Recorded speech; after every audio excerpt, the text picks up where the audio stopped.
The sun stretched over Maple Ridge, a quiet, middle-class town tucked somewhere between suburban comfort and the raw honesty of small-town America. In a modest two-bedroom apartment sat Ethan Clark, a 36-year-old single dad, scruffy-bearded, soft-spoken, the kind of man who'd mastered the art of packing school lunches while half awake. His 7-year-old daughter, Lily, bounded into the kitchen wearing mismatched socks and a superhero cape. Dad, pancakes today? You promised. Ethan grinned over the skillet. I know, Lil. I'm already on it. Blueberry, just like you like. Saturday mornings were their tradition, their safe place, their anchor. But today, something felt different, like the universe was holding its breath. Lily plopped onto the stool. You seem worried, she said, studying him with those big hazel eyes that always reminded Ethan of her mother. Her mother, Hannah, gone 3 years now. Gone too soon. I'm all right, he said quietly. Just thinking about things. Lily nodded. You think too much. You need a hobby. Ethan laughed. I'll add it to my list. He served her pancakes, and as she dug in with pure childhood enthusiasm, he thought again about how he wished he could do more for her. How every day felt like walking a tightrope. Work, parenting, bills, loneliness. He just didn't know that today, a stranger would soon enter their lives and shift everything.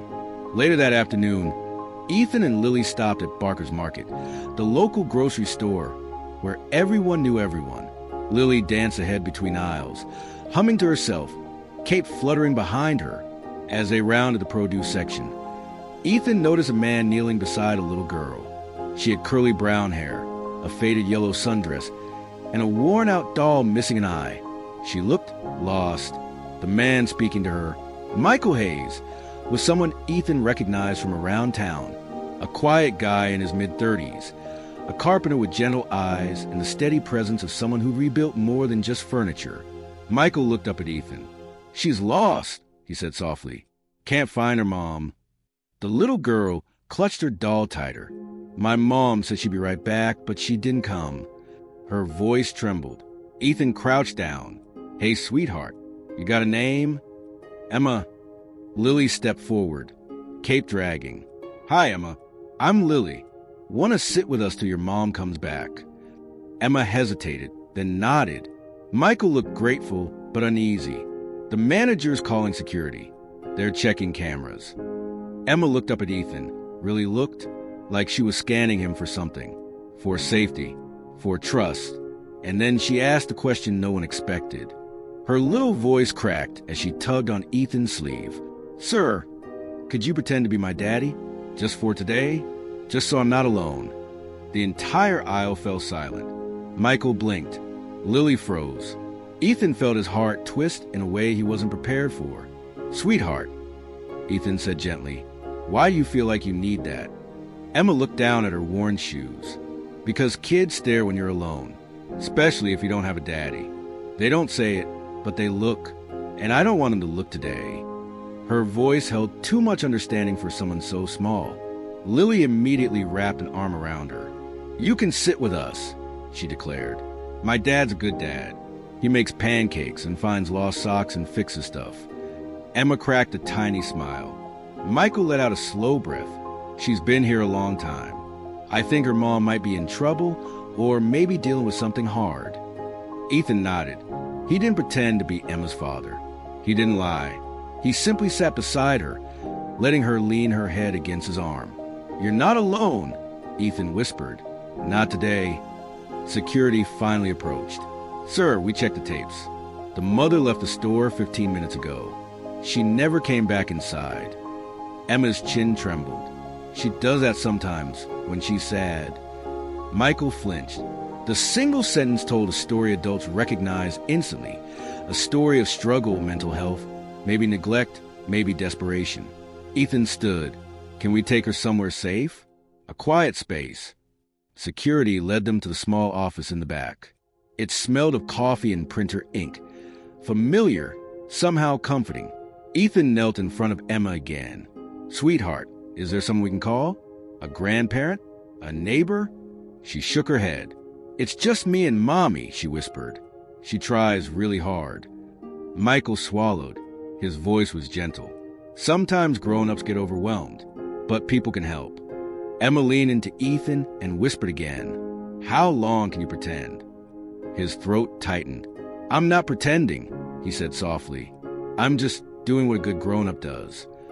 When Child Protective Services arrived, Ethan worried Emma would be terrified, but the caseworker, a woman named Marissa, knelt with a warm smile.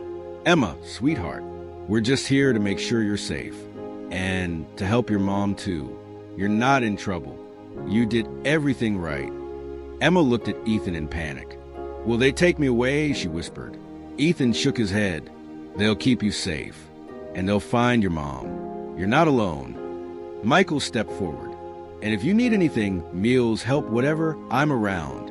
I live right on Elm Street." Emma studied both men. "You're both nice. Most grown-ups aren't nice." The caseworker sighed gently. "You'd be surprised, sweetheart. Sometimes the good ones show up right when you need them." She took Emma's hand. Emma looked back one last time. "Thank you for being my daddy today." Ethan couldn't speak. He just nodded. Lily ran up and hugged Emma tightly. "You can play with me anytime you want," she said. Emma smiled through tears as she left with Marissa. The car was silent for a long time. Lily sat in the back seat, unusually thoughtful. "Dad," she finally asked, "are there lots of kids like Emma?" Ethan stared at the red light ahead. "Sometimes, yeah, some kids have it really hard." Lily kicked her feet. "We should help them." He smiled. "Yeah, Lil, we should." She hesitated. "I liked how you talked to her," she whispered. "You're a good dad."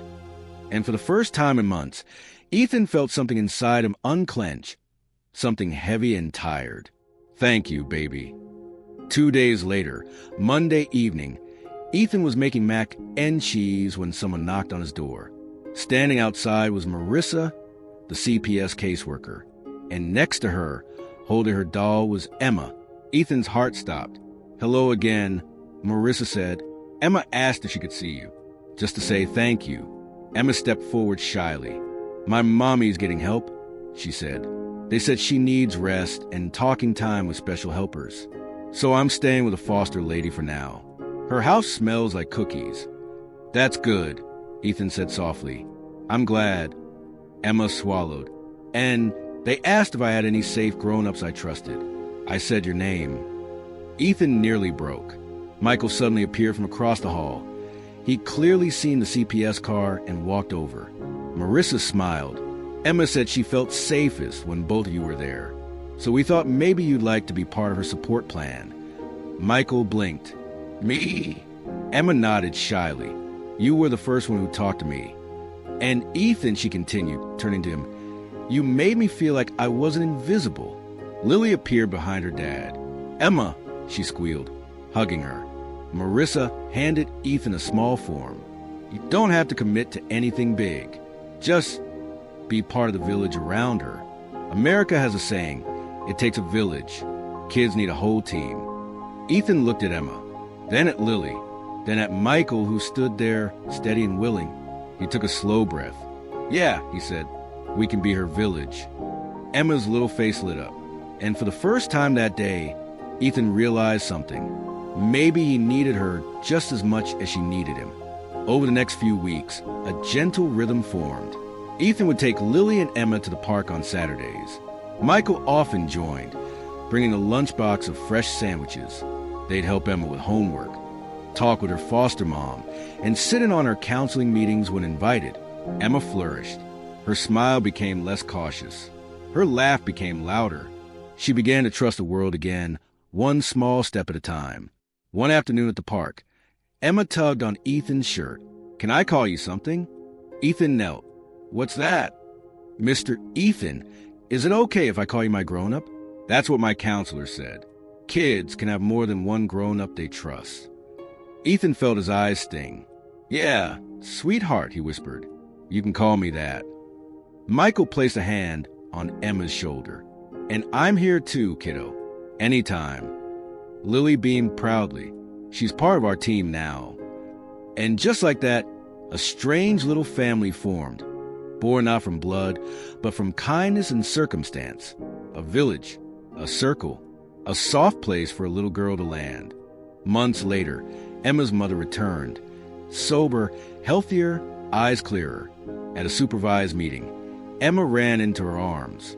"Mommy, I missed you." Her mother cried into her hair.